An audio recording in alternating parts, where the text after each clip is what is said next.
اگر عید میلاد النبی مسلمانوں کی سچی مچی کی عید ہوتی، تہوار ہوتا، اس میں اتنا اختلاف نہ ہوتا. اتنا اختلاف ہے، پورے سعودیہ کی ایک گلی میں بھی کوئی ایک بتی بھی نظر نہیں آئے گی آپ کو. ایسا ہے کہ نہیں ہے؟ پاکستان میں گھر گھر سجے ہوئے ہیں، پورے مکہ مدینہ میں، ریاض میں، جدہ میں کہیں بھی ایک بتی بھی نظر نہیں آئے گی، ایک چراغ بھی نظر نہیں آئے گا. یہ کیسا تہوار ہے؟ پورے عرب دنیا میں کہیں بھی نہیں منایا جا رہا، انڈیا پاکستان میں دھوم دھام سے منایا جا رہا ہے. گزرے تو پتہ چل جائے یہ میلاد منانے والے کا گھر ہے. ہاں ابھی کچھ لوگ نکلیں گے یا نکلنے کی تیاری کر رہے ہوں گے، یار یہ لائٹیں کی جگہ جو ہے کسی غریب کی شادی کر دو، یہ نیاز جلوس کرتے ہو تو کسی مریض کا علاج کرا دو. اب تو ان کو جواب بڑا تگڑا دینا ہے. اربوں روپے ان سیلاب زدگان میں انہوں نے ہی بانٹے ہیں جو سرکار کا میلاد بھی مناتے ہیں. انشاءاللہ مسلمانوں کی مدد بھی کریں گے اور میلاد بھی منائیں گے انشاءاللہ. بلکہ مزے کی بات بتاؤں، دعوت اسلامی والوں نے تو یہ طے کیا ہے کہ ان سیلاب زدگان کی خیمہ بستیوں میں جا کر ان کے ساتھ میلاد منائیں گے انشاءاللہ. ہاں یہ خود اس کی علامت ہے، اتنا بڑا اختلاف ہونا کہ یہ تہوار نہیں ہو سکتا. پھر پاکستان میں بھی کھارا در میں منایا جا رہا ہے، ڈیفنس میں نہیں منایا جا رہا. کراچی میں کم منایا جا رہا ہے، چھانگا مانگا میں، چیچا وطنی میں زیادہ منایا جا رہا ہے. معذرت کے ساتھ، چیچا وطنی میں نہیں یا کسی اور علاقے میں، سمجھ رہے ہو. پھر جو پسماندہ علاقے ہیں ان میں زیادہ منایا جا رہا ہے، پڑھے لکھے علاقوں میں کم منایا جا رہا ہے. پھر جن علاقوں میں منایا جا رہا ہے ان میں بھی پورا نہیں منایا جا رہا. جیسے ہمارے علاقے میں اگر ناظم آباد میں منایا جا رہا ہے، ایک گلی میں منایا جا رہا ہے، دوسری گلی میں پتہ ہی نہیں. پھر جس گلی میں منایا جا رہا ہے، اس گھر میں منایا جا رہا ہے، پڑوسی کے گھر میں نہیں منایا جا رہا. تو یہ اس کی علامت ہے بھائی. یہ تہوار اگر ہوتا تو ساری دنیا کے مسلمان اس پر متفق. لوگ کہتے ہیں نا ریفرنس دو بھائی، کیسے خوشی منا سکتے ہیں، کیسے خرچ کر سکتے ہیں. چلو بھائی ریفرنس بھی لے لو. اللہ فرماتا ہے قل بفضل اللہ وبرحمتہ فبذلک فلیفرحوا هو خیر مما یجمعون. 11واں پارہ سورہ یونس آیت نمبر 58. ٹھیک ہے، یاد کر لینا. اس کا ترجمہ کیا ہے؟ ترجمہ بھی کیا اعلیٰ حضرت نے کیا. تم فرماؤ اللہ ہی کے فضل اور اسی کی رحمت اور اسی پر چاہیے کہ خوشی کریں، وہ ان کے سب دھن دولت سے بہتر ہے. اللہ کی رحمت اور فضل پر خوشی کریں تو سب دھن دولت سے بہتر ہے. اچھا پھر اللہ کی کوئی بھی رحمت ہو تو خوشی کرنے کا حکم ہے، تو جو سب سے بڑی رحمت ہو، جو سب سے بڑی نعمت ہو. اب آپ ہو سکتا ہے کوئی کہے یار نبی پاک اللہ کی رحمت ہے، یہ کہاں سے آیا بھائی؟ اور پھر قرآن کا ریفرنس دے دیتا ہوں. اللہ قرآن میں فرماتا ہے وَمَا أَرْسَلْنَاكَ إِلَّا رَحْمَةً لِلْعَالَمِينَ. میرے آقا تو سارے جہان کے لیے رحمت ہیں. احادیث میں یہ مضمون ملتا ہے، حدیث قدسی ہے، اے محبوب تجھے نہ بناتا تو یہ کائنات ہی نہ بناتا. جو وجہ تخلیق کائنات ہیں، جس کے سبب یہ دنیا بنی ہے، ان کی آمد کی خوشی کیوں نہ منائیں؟ تو انشاءاللہ دھوم دھام سے میلاد منائیں گے. پرچم بھی لگائیں، لائٹیں بھی لگائیں، مگر چوری کی نہیں، بل دے کر. بے شک 2 ٹیوب لائٹیں لگائیں. کوئی دھوکہ نہیں دے سکتا. قیامت کے دن آپ کو ان دلائل کا جواب اللہ کے سامنے دینا پڑے گا. ہمارے نبی نے فرمایا جب قیامت کے دن بہت سے لوگ جن کی صورتیں وہ ہوں گی جو میری امت کی صورت ہوتی ہے، وہ لوگ آئیں گے حوض کوثر پہ پانی پینے کے لیے. میں پلانا چاہوں گا، فرشتے ان کو ہٹائیں گے. میں کہوں گا یہ تو میرے امتی ہیں. کیوں؟ ان کے گیٹ اپ سے لگ رہا ہوگا. فرشتے کہیں گے نا نا نا نا، ان لوگوں نے آپ کے دنیا سے جانے کے بعد آپ کے دین میں نئی نئی چیزیں ایجاد کر لی تھیں.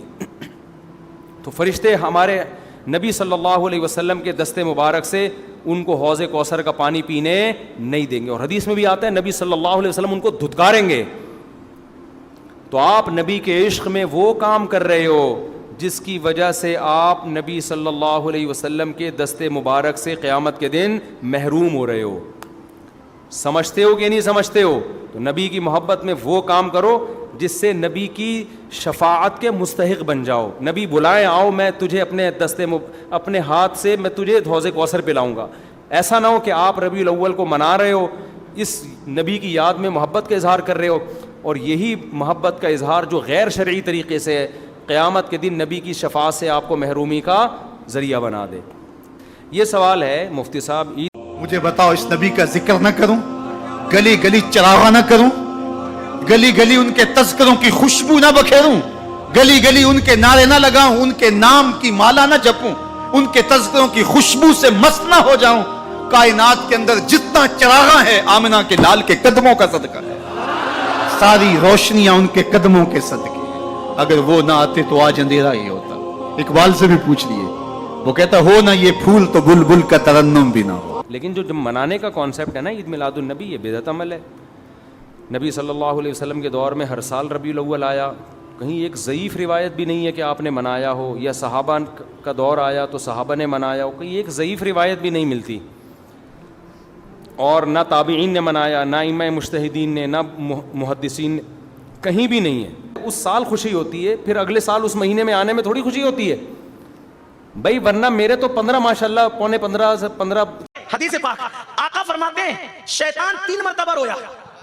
شیطان کتنی مرتبہ رویا؟ پہلی مرتبہ شیطان کب رویا؟ جب آدم کی توبہ اللہ نے قبول کر لی تب شیطان رویا۔ بہت محنت سے کھلایا تھا لیکن قبول ہو گئی نا توبہ، آدم کی اولاد، تو پہلی بار وہ تب رویا۔ دوسری بار کب رویا؟ دوسری بار اس وقت رویا جب رسول اللہ کی ولادت ہوئی، 12 ربیع الاول کو رویا۔ تو 12 کو رونا کس کا طریقہ ہے؟ میں نہ کہوں گا کیونکہ مجھے خیال سب کے دل کا ہے۔ کون رویا؟ ہم اگر میری جگہ کوئی دوسرا مقرر ہوتا نا، وہ یہ کہتا، میں نہیں کہہ رہا ہوں، وہ ایسا کہتا کہ 12 ربیع الاول کو رونا تمہارے ابے کی سنت ہے تو پھر تم بھی رو لیا کرو، اور خوش ہونا جبریل کی سنت ہے، تم جبریل والے خوش ہو جایا کریں۔ تم اپنے باپ کا کام کرو، ہم اپنے امام کا کام کرتے ہیں، لوگوں کو پتہ چل جائے گا۔ اور تیسری بار کب رویا پتہ ہے؟ جب سورہ فاتحہ نازل ہوئی، میلاد پہ بھی رویا، فاتحہ پہ بھی رویا۔ آج تک نہ ان کو میلاد ہضم ہو رہی نہ فاتحہ ہضم ہو رہی۔ کہا جاتا ہے اسلام میں برتھ ڈے کا کوئی تصور ہے؟ نہیں ہے نا تصور، تو نبی کا برتھ ڈے بھی منانا کہاں سے جائز ہو گیا؟ اور اہم ترین بات یہ کہ رسول اللہ صلی اللہ علیہ وسلم نے پیر کے دن روزہ رکھا ہے، اور آپ نے یہ فرمایا کہ یہ میرا یوم ولادت ہے۔ اب روزہ اور جو تہوار ہیں، خوشی کے تہوار، وہ دونوں جمع ہو سکتے ہیں؟ عید کا دن روزے کا ہو سکتا ہے؟ روزہ رکھا شاید اسی حکمت سے کہ لوگ اس کو خوشی کا دن بنانا نہ شروع کر لیں۔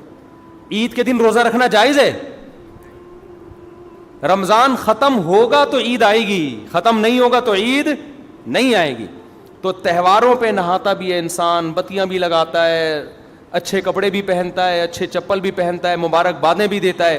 نبی نے پیر کا روزہ رکھ کے بتا دیا کہ آج منانے والا دن نہیں ہے، سمجھتے ہیں اس کو سیلیبریٹ نہیں کر سکتے، کیونکہ روزہ اور تہوار ایک دوسرے کے اپوزٹ ہیں۔